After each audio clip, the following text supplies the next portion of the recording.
fight directors have done an extraordinary job. Action. You want to do something that's never been done before, so you want to make it original. The preparation of this film has been immense because it's a certain fighting style they invented for the film. Put your weight on your right? And then when you do the left hand, almost lunge out a little bit. What you're seeing is kind of a blend of 3 or 4 martial arts put together. So some people might look at it and go, oh, that's Kung Fu, oh, that's Silat, oh, that's Filipino martial arts. We're trying to make it something unique to the movie. Give yourself a round of applause. I run a martial arts school, so we're all teachers, so we can break it down into small movements so they understand the beats and the timing, and then gradually we've been putting all the moves together. We know the position, we know how to turn. We're gonna make sure again, knees, bomb, off the floor. We have Julian, our dance choreographer for the movie, because in the movie, it's a mystical martial arts academy. Julian's gonna bring some type of hand formations that create these lines of light. I've been dancing for 10 years now and have a black belt in karate. So I think putting those two together made me uniquely qualified for making the gestures for the magic moments in the movie. I do hip hop and I do popping and tutting. And tutting is only arms and hands.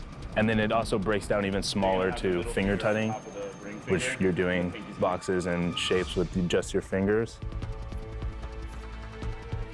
And then it can get really funky where you're just kind of like doing alien fingers. Jojo is doing the fight scenes. I make the gestures to materialize these weapons and powers, and he gets to fit those things into the actual fight scenes. Go! Look at that. That looks like A little high off the feet. Get momentum. 3, 2, 1, action! some type of motion to get you right. So that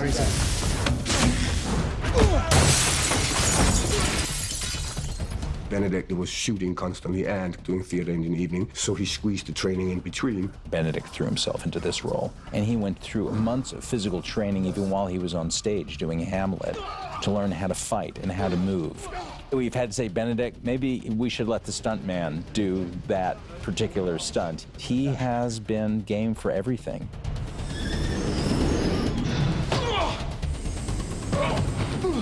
You have to be incredibly fit. I mean, I started working out for this film, not just to fill the suit, so to speak, but also just to be able to take knocks, to be able to do multiple takes of fight scenes over 5 days. Fight! Fight as if your life depended on it! I've been whipped about 3 times with this sort of whip thing that Chiwetel and I had to play with in a fight training scene. Yeah, it's a great moment in the film in terms of the relationship of Mordo and Strange, where he's introducing him to all of the different fighting methods that they can use. Dr. Strange is also sort of fighting back, and so finding his own feet and sense of himself in this world. They're still master and pupil. Trust your teacher. But it's the first time that there is a sort of equivalency about them. There's a kind of dance to it. For me, there was this issue with the Ancient One, that the Ancient One is a complete mofo at doing all this stuff, but is super, super still and super serene while doing it. So that was quite a task.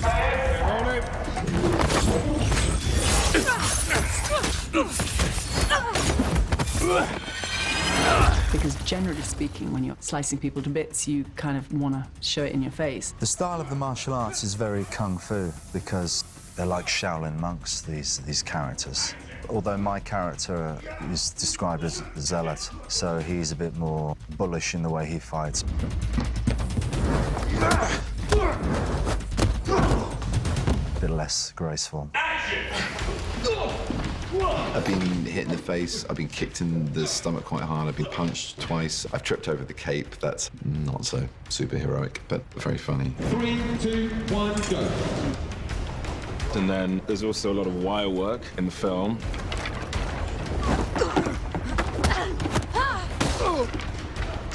and it becomes very exciting and just a lot of fun, really. Stephen Broussard and Kevin Feige said I've done more wire work on this than any other film that they've worked on. I get flung through a wall or suspended by a wire over a drop and then smashed into an asteroid in another dimension, flung off the edge of a building that's changing shape, or knocked over a balcony or smashed through a cabinet.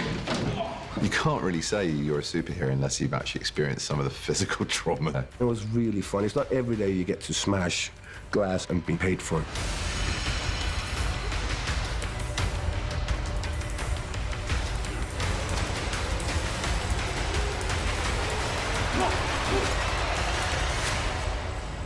But yeah, it's all good fun and games, isn't it?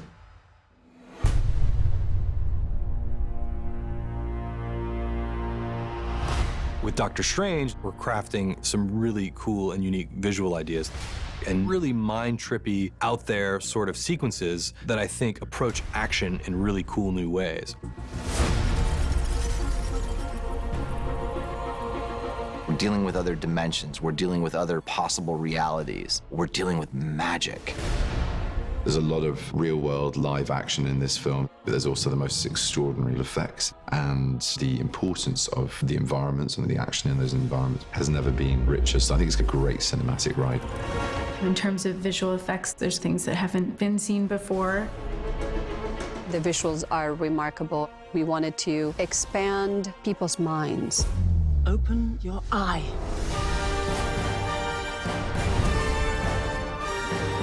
The film is not really so much about destruction. It's about creation. It's about bending things. It's not about breaking things. Like, creativity on this film was pretty open. There was no, oh no, let's not even try it. It was like, let's try everything. As soon as I saw the plans for what the visuals were going to be, I thought it was quite literally a different universe. There are more interesting things that can be done with modern film technology. I think we can do more, you know, and that's part of the ambition of Doctor Strange. The comics themselves are incredibly visually rich, and that immediately translates into a 21st century cinematic landscape because we have these extraordinary tools at our disposal. In the comics, Steve Ditko is famous for his interpretation of this dark dimension, and what the entire production team has been tasked with doing is bringing that to life. We tried to be faithful to it, but bring something new to it, you know, kind of put it into our world. And nowadays, you know, we're in 21st century, so it's a different technology, but we try to be very faithful to these ideas. I've got a selection of environments in 3D here, which I can modify and adjust the speed of and the color, and then an array of 3D cameras looking at them, each of which drives one of these outputs, which goes to the individual lighting panels, which light Benedict. 3, 2, 1, action. And now! Marvel are always experimental as filmmakers. They're always taking technology right to the edge and beyond the edge, and they're inventing every day new technology to do things that a year ago they wouldn't have been able to do. I see through you. One of the staples of Doctor Strange's magical powers is the ability to astral project, which was another idea born of groovy 60s thinking, you know, I'll meet you on the astral plane, man. What did you just do to me? I pushed your astral form out of your physical form. What's in that tea? Psilocybin? LSD?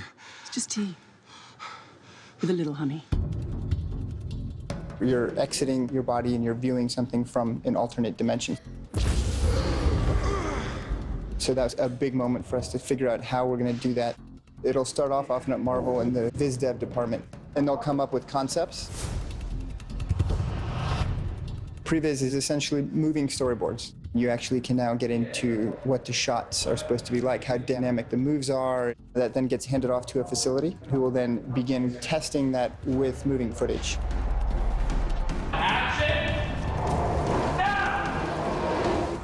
We're testing today the astral push moments, and in those moments we're shifting into a high speed. So we're testing frame rates as well as camera speeds in order to do that.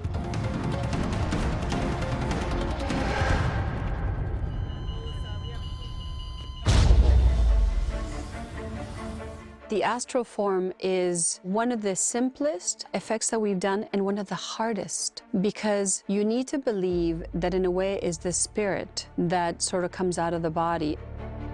We all know what the body looks like, and we also know what a ghost looks like. And the idea was that we didn't want it to look like a ghost, and yet is ghostly.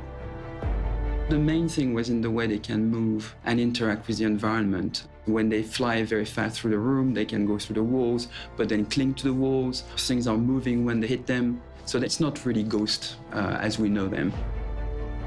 By far, my favorite scene in the movie is with the Ancient One and Doctor Strange in the balcony of the hospital, where she's watching that moment of lightning. Look at me, stretching one moment out into 1,000, just so that I can watch the snow. We wanted the light to change in the room when this moment happens, so that you could feel that you're in a different dimension, but you wanted to stay connected. It's such a delicate balance. Dormammu dwells in the dark dimension, beyond time. Doctor Strange really did introduce a whole nother aspect of the Marvel comic universe, which was the aspect of other dimensions. And it's fascinating because since that time, dimensional theory has advanced so much. The notion that there are surrounding dimensions that we don't have the ability to perceive. And we all like the idea of taking the science of that very seriously and using that as a way into the Marvel Cinematic Universe. The dark dimension. Dormammu is coming. Setting up the stakes of believability that these dimensions exist and that they're dangerous, I think requires a certain seriousness as you approach it.